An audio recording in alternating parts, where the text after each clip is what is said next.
Get this thing recording. All right, we're rolling. This is cool. Well, first of all, I want to say welcome to everyone who is out there and joining us today. I'll turn down my volume here. So what I do is look at my feed because sometimes we'll get questions and things like that.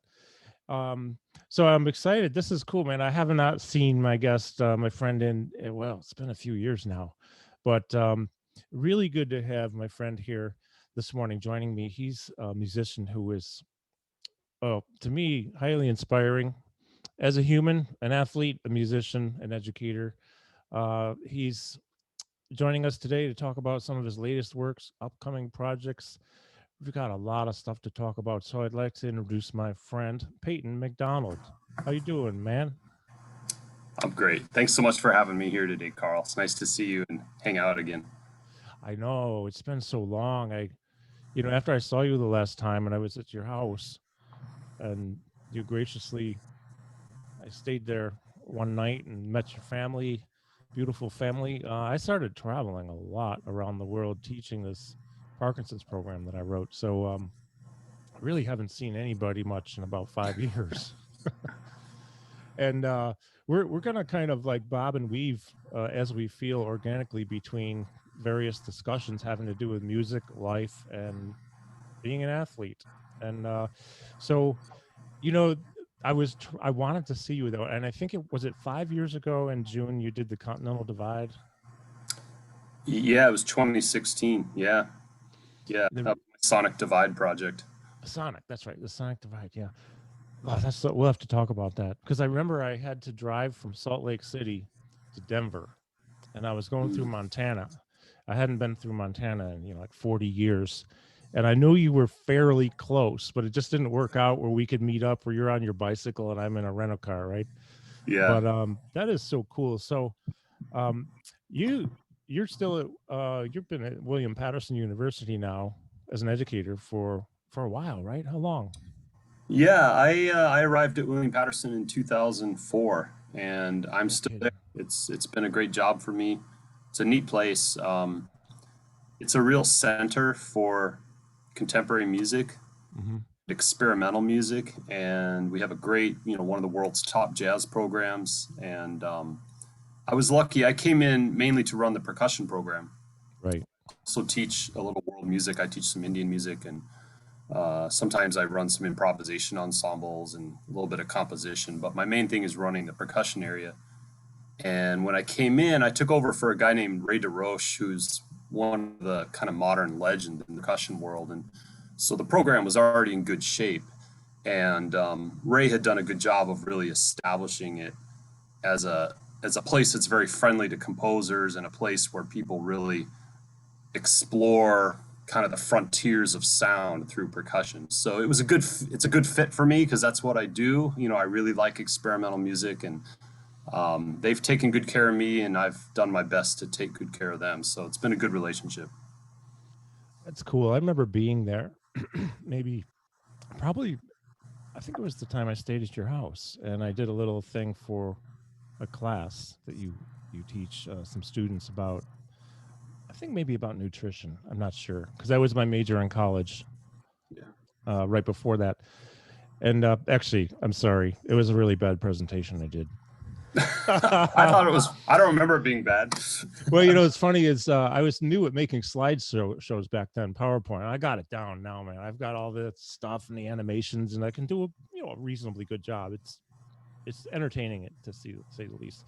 And back then, I didn't even make a slideshow, and I really felt bad about it. But there's one student who was in touch with me for quite a while afterwards. It was just nice to know that somebody was interested, and I like.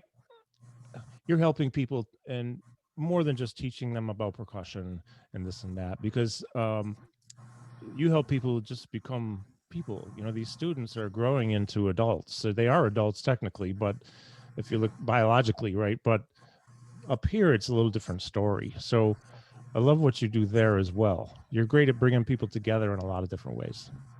Well, thanks. I appreciate that. So what's going on there at William Paterson right now? I know that of course, COVID has affected a lot of all of us in various ways. But life goes on, education goes on. Yeah. What's going on there? How are you doing classes, and are you having any live sessions like group stuff? Yeah, we are. In my area, the percussion area, when COVID first hit last March, we were ordered to shut down. We didn't have a choice. So we were about halfway through the semester. So we just flipped over to online. And I just redirected the students studying. So instead of doing all the playing we were doing, we still did Zoom lessons one-on-one. But the thing is, all my students had to go home. And most of them don't have instruments at home. They have maybe a snare drum, a practice pad, maybe a drum set, but they certainly don't have mallet, keyboard percussion instruments. They don't have timpani, Yeah. any of that kind of stuff. So we kind of just had to shift and work more on snare drum kind of stuff. But I also got them doing a lot more composing, a lot more reading about the history of percussion, not just concert percussion, but jazz and everything, various world traditions. And then I had them do a bunch of listening assignments. So I gave them recordings and scores, especially in percussion ensemble. So I had them listen to like John Cage's Third Construction and Ionization by Perez and Warrenen's Ringing Changes, some of these big warhorse pieces that have been important in the history of the percussive arts over the last 100 years. And then I had him do these kind of detailed analysis. So that's how we did that. And then over the summer, usually we just all disperse, and that was true. But I kind of kept tabs on them. I would reach out to my students here and there just to see how they were doing because, some of them had parents that were out of work all of a sudden because of COVID and this and that. It was hard for a lot of my students. My students come from a very diverse background. Some of them come from a lot of money and resources, and many of them don't. And it was interesting, we've seen in the news a lot of talk about how COVID has hit our society disproportionately.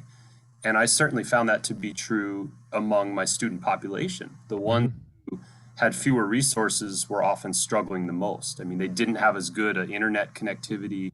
Many of them live in smaller houses or apartments, and there are a lot of people in there. And so trying to maintain a school schedule when there's all these people buzzing around and stuff going on, it was tough for them. So, I just kept in touch with them over the summer. But then luckily, when we got back to school in the fall, we actually had in my area, the percussion area, we had a somewhat normal situation. We had all our individual lessons in real time. We just wore masks and we used bigger rooms and spaced out, and we opened the windows and doors and that kind of thing. And we had percussion ensemble rehearsals as normal, but same thing. We wore the masks and spaced out. We followed all the scientific, and all this was cleared through the administration. They said it was fine for us to do this. So in most of the wind areas and vocal areas, they had to go strictly online because of the aerosols. But we were kind of lucky we don't deal with that. So we were normal 13 out of 14 weeks. And then at the very end of the semester, someone in the percussion studio had been exposed to someone who had tested positive. And, like dominoes, they shut us down the very last week. But we did pretty well. And then this semester, we were just starting up again. And then someone in the percussion studio tested positive. And they're fine. They haven't had any symptoms or anything. But because of that, we've had to pivot right away. So right now we're kind of in a hybrid situation where the students who have tested negative are on campus doing stuff and some other people are quarantined. And we kind of have a plan A, plan B for all the concerts. So if everyone's healthy and all the protocols and everything's according to guidelines, we actually have a concert, but we don't invite the public. And we just record it and make videos of it, basically.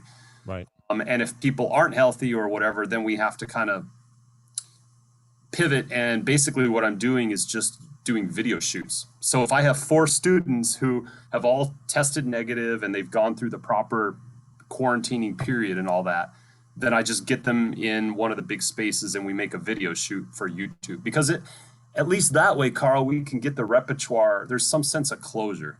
Because what's a bummer for the kids is when they invest all this time and energy into learning the pieces and then they can't perform them, right? That's kind of a downer. So at least, this is where my video editing skills have really come in handy because now I'm doing all this video. I'm doing like more video editing than I am sometimes conducting, but at least I'm getting the work out there and the kids feel like they have something. So that's kind of what we're doing. It's very dynamic though. Very, every day and every week is changed, and I'm on the phone all day long, trying to referee. And it's pretty. Yeah. Well, you have a real creative mind, and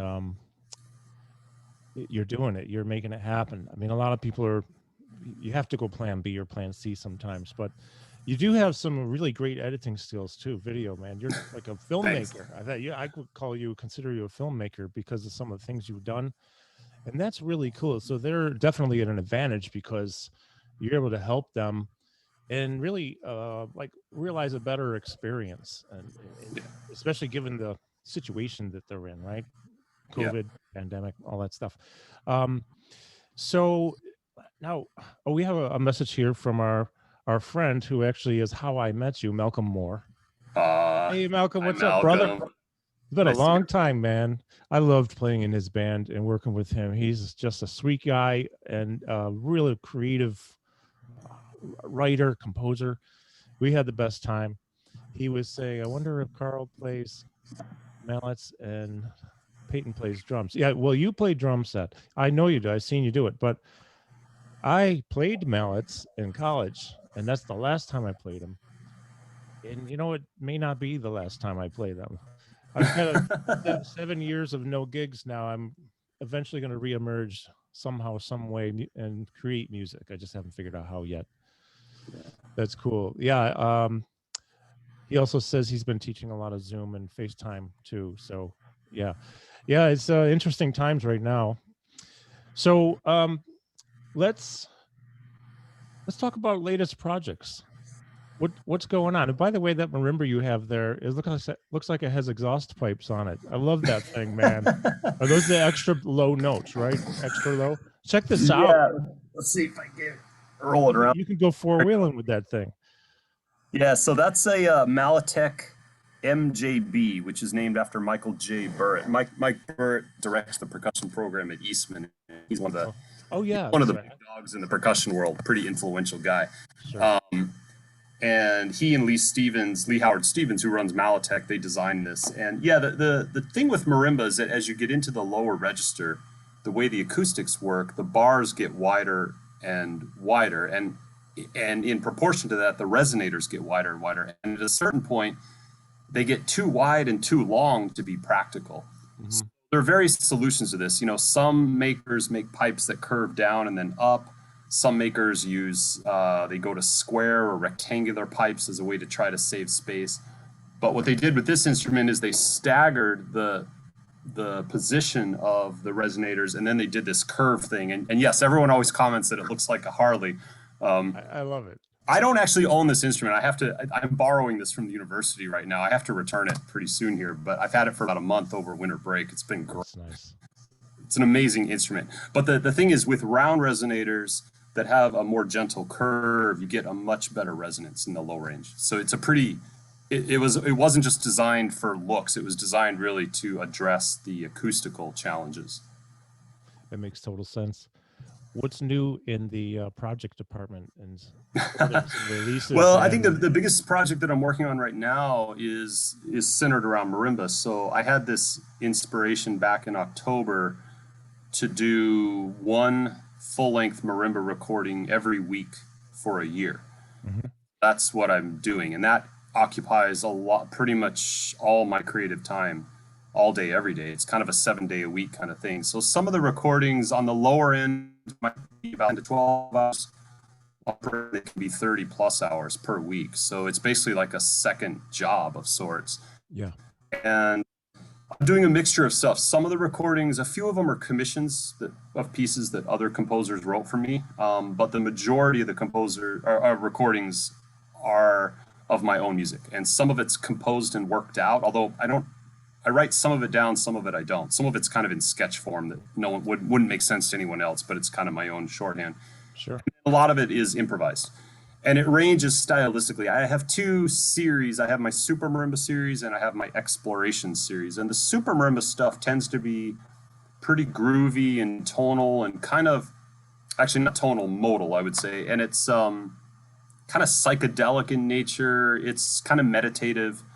It has roots in Indian classical music and jazz.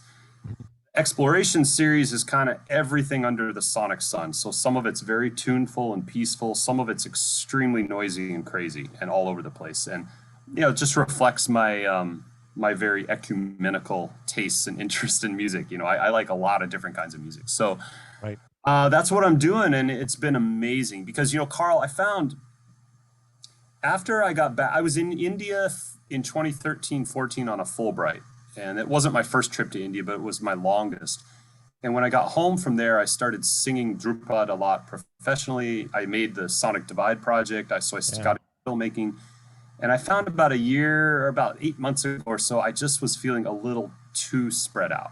Hmm. You know, I was getting to the point where I was just sort of jumping from one project to another every day. You know, like I'd sing for an hour and then I'd play marimba for an hour and then I was making film for an hour, and I just never had a chance to breathe. And I also, you know, there's a whole business side of what we do that I was completely ignoring. I was making all this work but not getting it out to anyone, Hmm. which is an ongoing challenge, especially when you make experimental music. But so I decided to kind of zero it in a little bit, and the marimba projects has been really, really good for that. It's just taken all the things I've done and focused them in one place. And what I found is that even though my marimba playing was already at a very high level, there was so much work to be done. Once I started actually getting in there every day and had this kind of deadline, this weekly deadline. And now my playing has just never been better. And I'm finding all these corners of the instrument that I didn't know existed. My audio editing and mixing mastering skills have improved enormously because I'm doing it all day long. So it's been a very powerful project. And so I think I'm on about week 14 or 15, and I'm Great, on man. track. I actually have a couple of recordings banked. You know, I'm about 2 or 3 weeks ahead of it. But man, it's a constant pressure to get that deadline. Yeah, It's I cool. can relate to that in just the education that I do with my program for Parkinson's, and committing to a certain number of videos in a certain amount of time. So I've ended up banking a few myself because if I run out and I feel pressured, I don't really do as well. Oh, that's not Yeah. true. Sometimes living on the edge is good for me. Just depends. But um, we have a question here. Peter, who are your favorite pop artists? Oops, I missed that one. Who are your favorite pop artists who have used marimba in their songs? Examples: Peter Gabriel, Paul Simon, Psychedelic Furs. Do you have any favorites? Yeah, I'd say, although I don't know Psychedelic Furs music, but the other two for sure. I mean, definitely Ruth Underwood, you know, with Oh yeah, yeah. I don't know if Zappa's exactly popular music. I mean, but yeah, there's not a lot of marimba out there. No. That's something I did work with a singer-songwriter a few years ago, a wonderful woman named Noe Venable. She's up in the San Francisco area. Hmm. I did recordings with her, and I really enjoyed it. That's something I hope I get the opportunity to do more down the road. That's cool. Yeah, you're right. There's not a lot of marimba in pop music. And I was just checking out a thing with Ruth Underwood the other day. Actually, it was an educational video. And she was talking about how Frank likes certain things to be and blah, blah, blah. And she just goes right into this thing and just crushes it. It was beautiful. Yeah. So let's talk about Dhrupad. Because, when I saw you, and I think it's the house you used to live in. I don't know where we were, maybe in the basement. You had a room and you started playing some things. And I think that might be a sound, a type of music that just resonates with me, maybe more than anything else, because I really feel some people might think this is a little strange, but I believe that music can be a spiritual experience and that it can connect us to some kind of greater thing, whatever that entity is. And I'm telling you, man, that stuff and the way you sing is beautiful. And that is, to Thanks. me, is mentally, well, first I would say emotionally, but mentally, it makes me think. Emotionally, it's very, very moving, and it makes me feel really good. So, how did you get into Drupad? And I know you were in India for like 8 months or something, and I think your family went too, right? You've been there more than once. Tell us about Dhrupad. How did it come about, and what does it mean to you, and what are you doing with it? Yeah, well, you know, my passion for Indian classical music actually started way back when I was about 11 years old. And I grew up in Idaho. My father was a nuclear engineer and he worked in the research facilities there. And my mom was a school teacher and she taught in the public school system.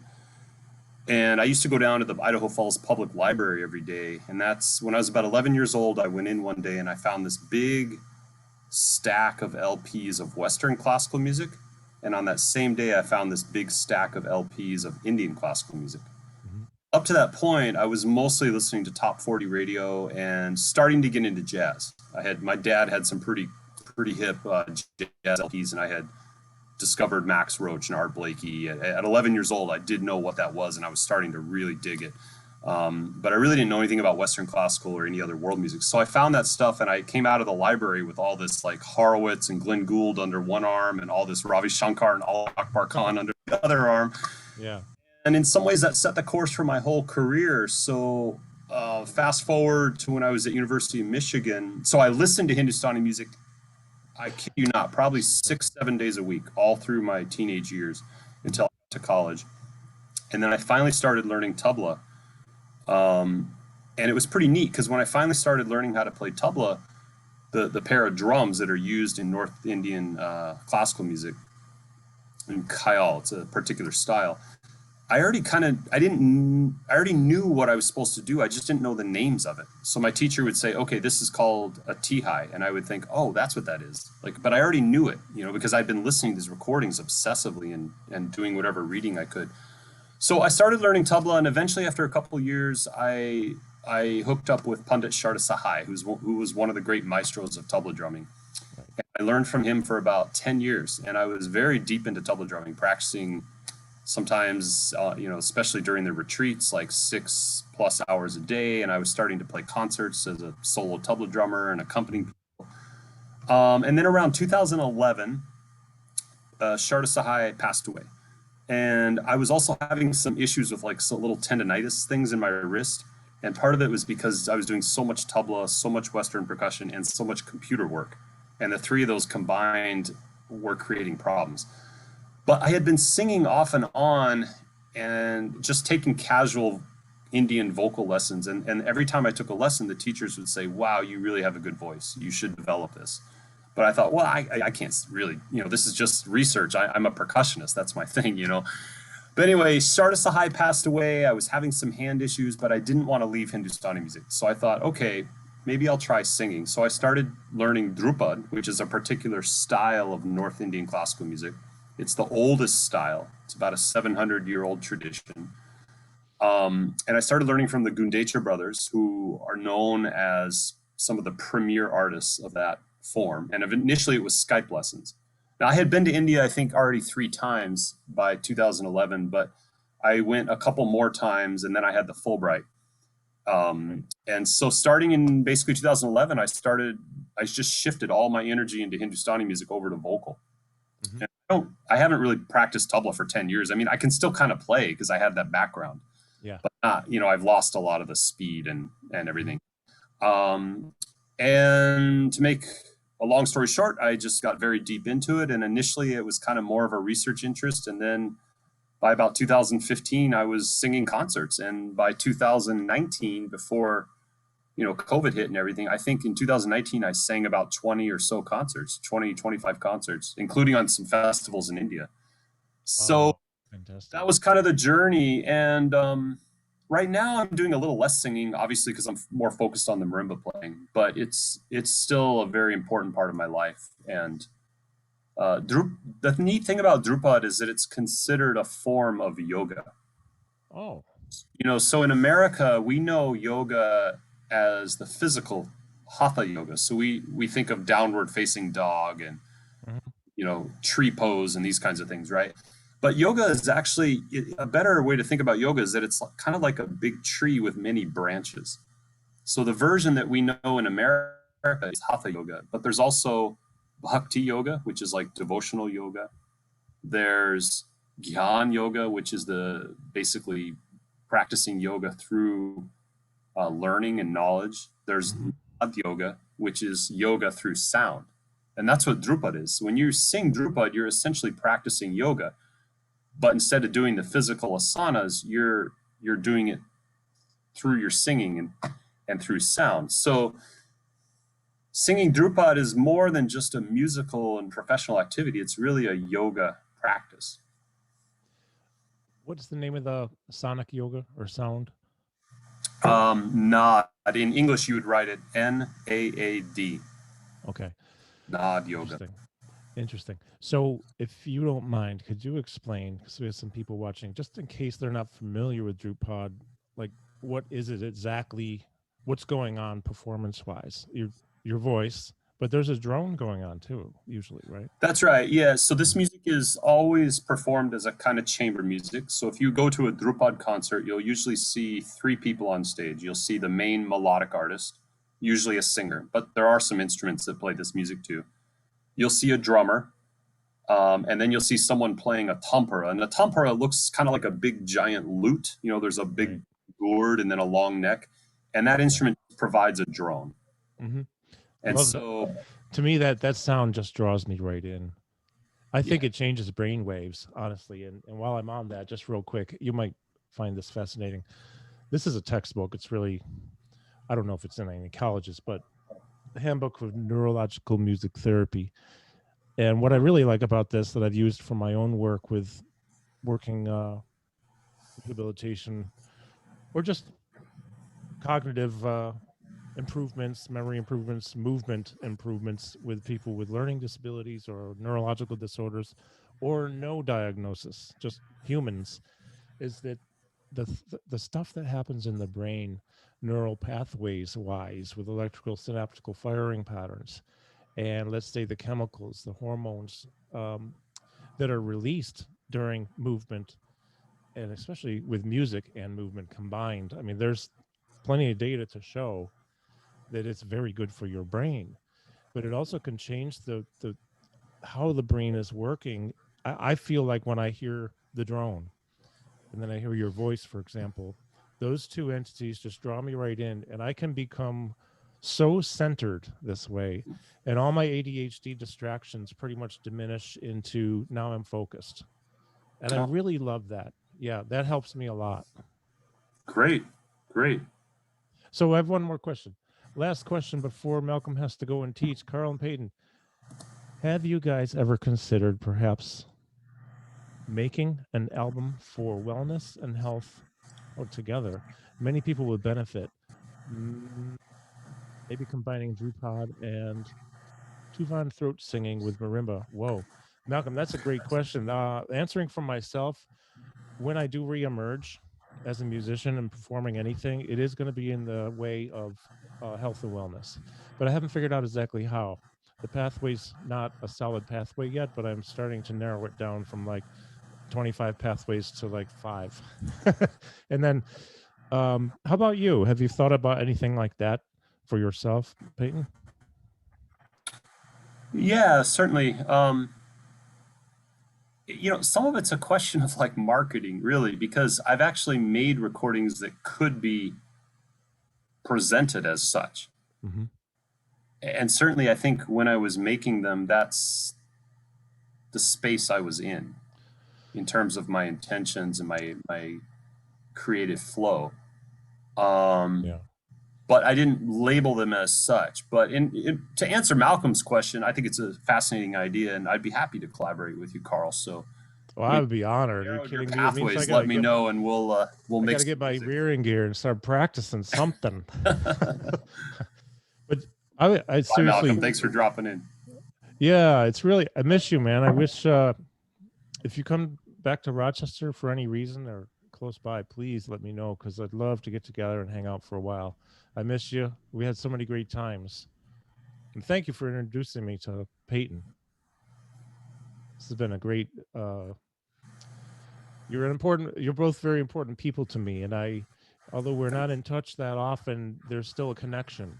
You know, I can pick up like I was at your house yesterday instead of 5 years ago or something. I feel like some people I feel a connection with. Oh yeah, man, I would love to do something. I actually feel like I need to do something musically that the intention behind it. And I think intention also is very, Malcolm knows this gentleman, David Castiglione. I don't know if you know David, but he gave me the best drum lesson ever, and he's a saxophone player.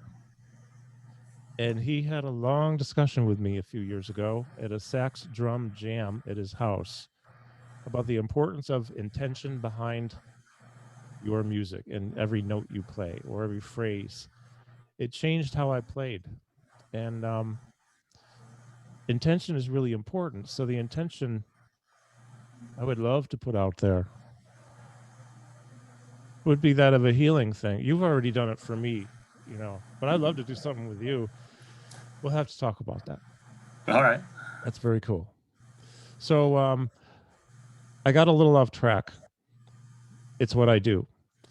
But let's go back now. So I think when I saw you, when I was at your house, did you have some kind of a box or something that was making the drone sound? And did you take that on your... Yeah, go ahead. Right. Yeah. And I have both. I have a really nice tamper on the actual instrument, but now, and I use it quite a lot, but most of us, especially when we're traveling, there's an instrument that it's only on Apple devices, but it's the iTabla Pro. And that drone is actually exceptionally good. It's what all the professionals use now because it's based on real samples. It's not a synthesized sound. Okay. And it's a beautiful interface. It's very easy to control, and you have all this micro adjustments over pitch and everything. And so I would say probably, 70% of my practicing is with the iTumpera, but we use both. So I'm looking up here, not to be rude or anything, and I have an Apple device. Can you tell me the name of that again, and I'll bring it up? Yeah, actually, I'll just put it in the chat. Oh, cool. If anyone's watching, you might. And so the iTabla Pro it'll provide drone, but it'll also do looping tabla beats in various tablas or rhythmic cycles. Oh, I think it costs about $25, but you get a lot for your money. I mean, it's a one-time purchase, and here it is, folks. It's $25, but if you can see it, that's great, man. I'm in. Yeah, I'm in. Oh, that's really cool. So that's great, man. You did like 20 something concerts in 2019. So you've been doing, I just want to talk a little bit about the filmmaking and the videos you're doing. Before I do that though, you also did a TED Talk at some point, at least one. I did one TEDx talk actually out in Bozeman, Montana as part of it was after my Sonic Divide project. Mm-hmm. You want to tell people about the Sonic Divide?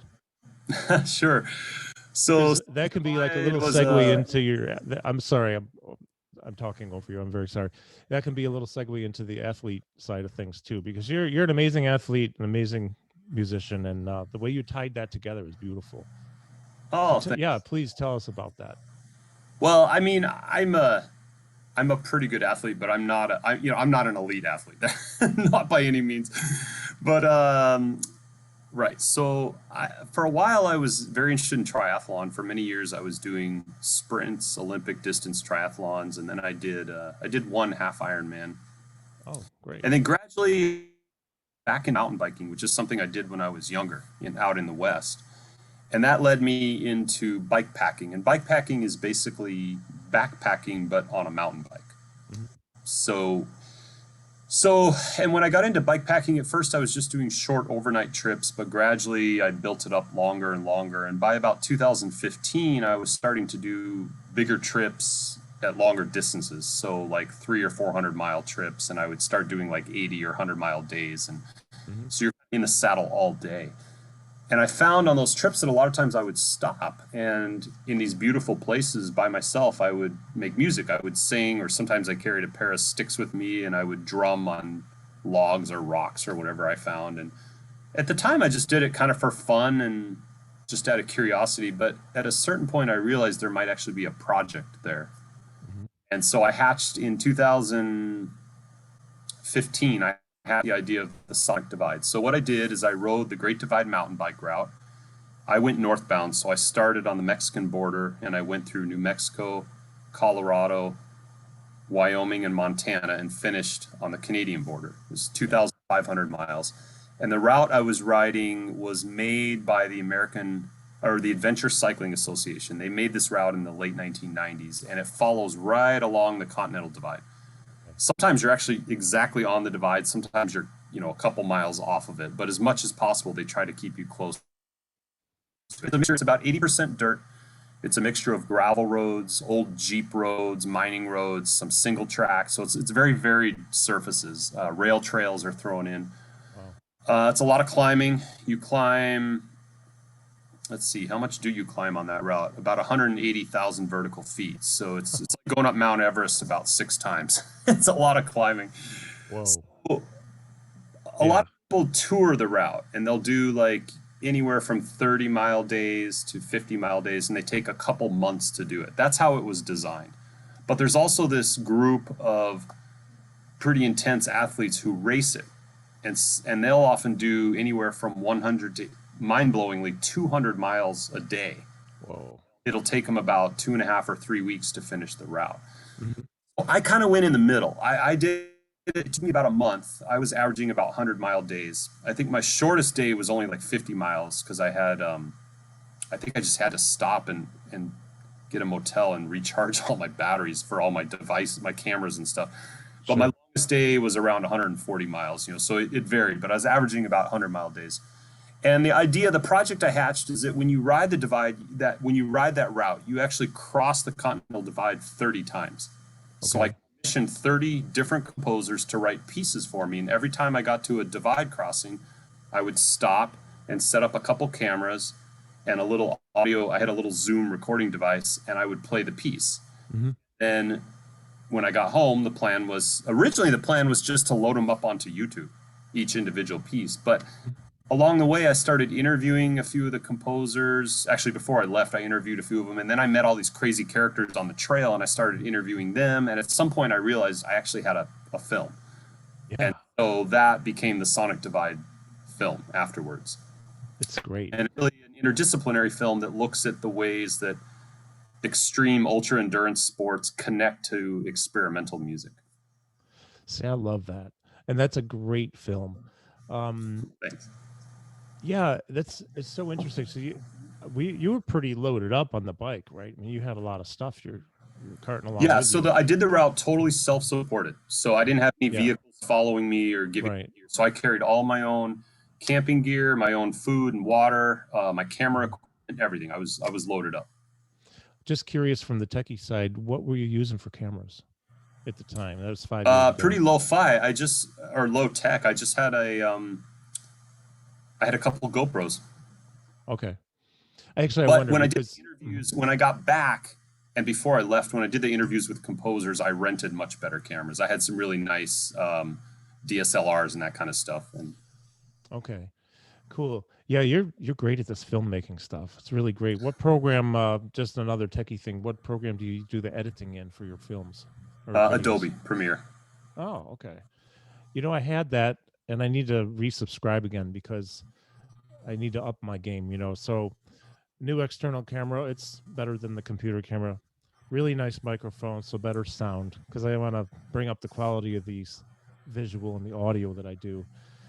And but that's why I'm asking those questions partially too, is because there's so many ways to do things. I was talking with a friend. Do you know of the bass player Jimmy Haslip? Are you familiar? No, I work. No. He was with a band for a long, long time. He's probably best known for his work with Yellow Jackets.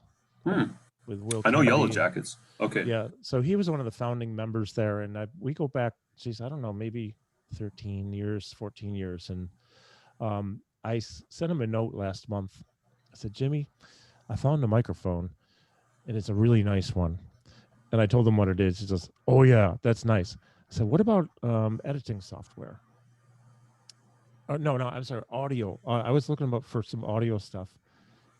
And video, actually, no, video too. And I think all the sources that I got from, he actually did some research, talking with different people, and I did my own research.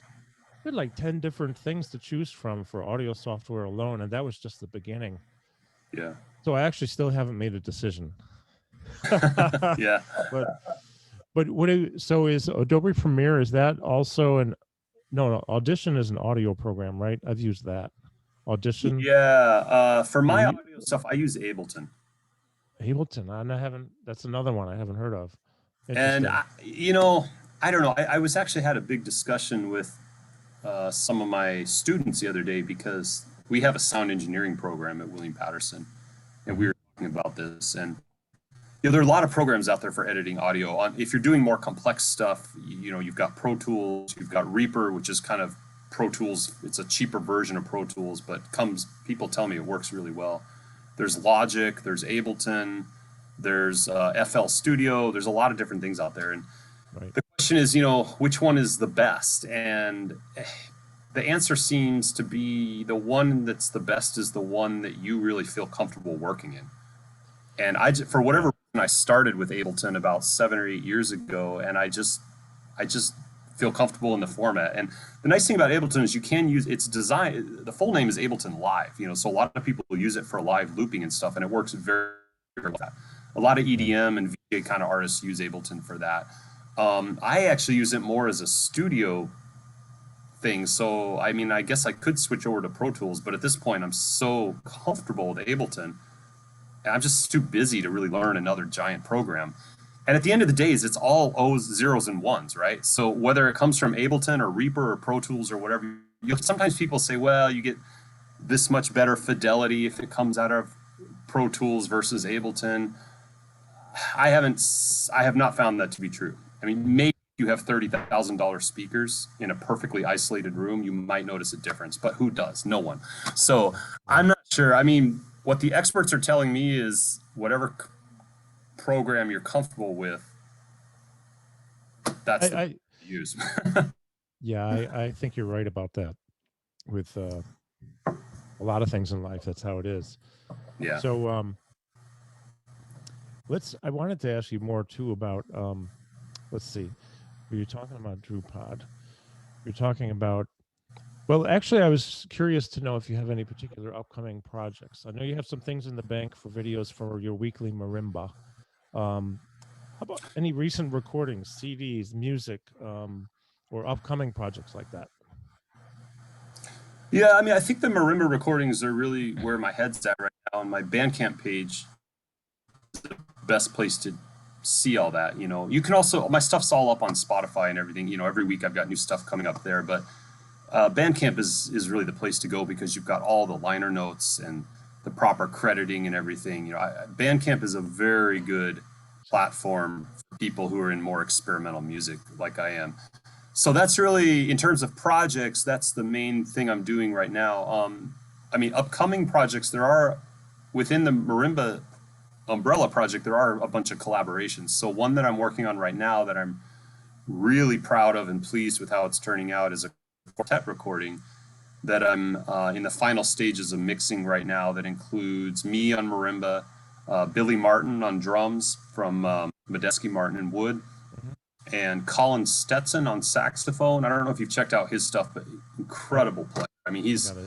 He's worked with Tom Waits, and he's worked with Evan Parker, and he played in Arcade Fire for a while, that band. And Colin does a lot of film music now, actually. That's mainly how he makes his living, I think, is he writes some big Hollywood films, too. He's doing really well in that area. And then the fourth player is Elliot Sharp, the legendary guitar composer. So it's Elliot, Billy, Colin, and myself. So that's a quartet recording I'm working on that is amazing. I'm very proud of that music. And then I've got several other artists that I'm doing collaborations with, some in the percussion field, some wind players, various stuff. Nice. Bandcamp's the place to go if anyone's interested. Yeah, I'm glad you mentioned that, because that's one of the questions I have written down is where can people find your music? Bandcamp. Yeah. That's and the also, best place. If you go to my website, it'll point you to Bandcamp and my YouTube channel. Good. Yeah, your website is great, too. You've got a lot of good stuff on there. PaytonMcDonald.com. Yeah. Yeah, awesome, man. So I think that I really want to thank you for your inspiration to me, too, because I remember when Malcolm gave me he gave me a CD of yours, and we didn't know each other very well at the time. He says, I think you're going to like this. I said, well, great. And so I listened to it on the way home, actually, from Rochester. I'm like, whoa, man, this is, I don't know which CD it is, though, but I know that probably Super Marimba. It is. That's what it is. Yeah. Yeah. Yeah. And I'll tell you, that music to me was so, and I know I've mentioned this to you before, it was so just drew me in, could focus. It was soothing and kind of healing in a way. And at that point in my life, I was going through some issues that I needed something like that to get me focused and drawn in and reduce the anxiety. And, I appreciate the music you do so much. You're, in my humble opinion, you're a really great person, human, musician, inspiration. You tie music and fitness or exercise or movement, maybe movement's a good word, together. And that inspired me. In fact, I bought a mountain bike last year, finally. Good for you. I am so hooked, man. I just want to get it out like right now in the snow. I mean, I've got big knobby tires. It's full out mountain bike, man. It's not a hybrid. It's mountain all the way. And I love that thing. Yeah. Because when I'm on trails, I also feel that there's another connection that draws me in, and that is nature. Nature draws me in. I know through data and research, and then, interviewing various people from Harvard and wherever about the research behind nature is great for your brain. It's great for healing. It's great for your emotions. Great. The negative ions are good for your immune system. So I'm a very late bloomer, but at 60 almost, I'm finally getting my freaking shit together and figure out what I want to do when I grow up, besides what I already do. You're an influence in that area, is what I'm trying to say in my long-winded roundabout tangent. I appreciate that, man. Anything else you want to share about what's going on or what you're doing? Anything at all? No, I think I've said a lot, but I appreciate you having me. It's nice to have these conversations. It's nice to reconnect with you, and I'm glad you're feeling better. I know you got hit with the COVID, which is, man, I'm glad you're well. That's the main thing. Well, I am. Thank you. I'm very lucky, because it could have hit me in areas that I have problems with, blood clotting and respiratory.